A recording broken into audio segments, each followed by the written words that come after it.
Okay, so welcome now to this lesson on sleeping with regards to lower back pain.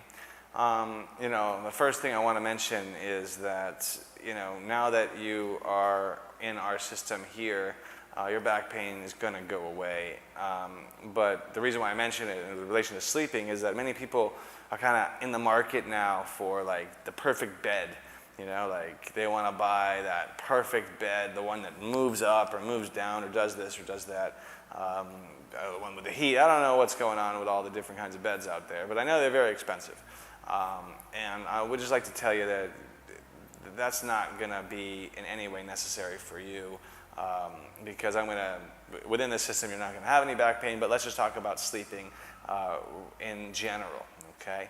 Now, if you already recalled that we've discussed what happens when you lie on your back. Well, actually, we didn't ever discuss what happens. I was just telling you not to lie on your back with your legs straight. But what really does happen is that when your legs go straight and then you stay there for long periods of time, the hamstrings sound to get a little tighter, and as that happens, it starts pulling on the pelvis, and then you can wake up or come off the ground, and you'll have back pain really more than what you had before you started lying down.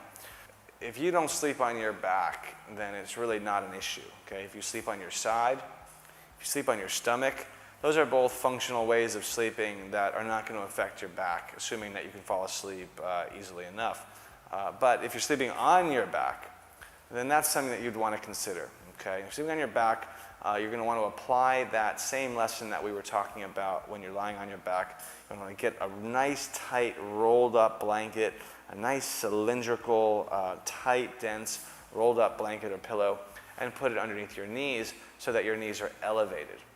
Okay, so it's pretty simple when it comes to sleeping. I mean, look, the conversation of having trouble with sleeping can relate to several things, okay? But now that you're exercising every day, and if you're applying some of the accelerating principles that we're going to talk about in one of our other lessons, these are all things that are going to help the quality of your sleep.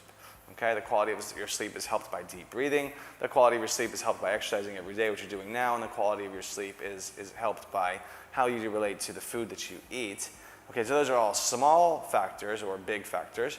But then again, in the context of this lesson, I wanted to share with you that when you're sleeping at night, if you're sleeping on your back, okay, that you're going to want to put a pillow underneath your knees, and make sure that you're getting those knees elevated in the same way that you would do if you were lying on your back in any other environment.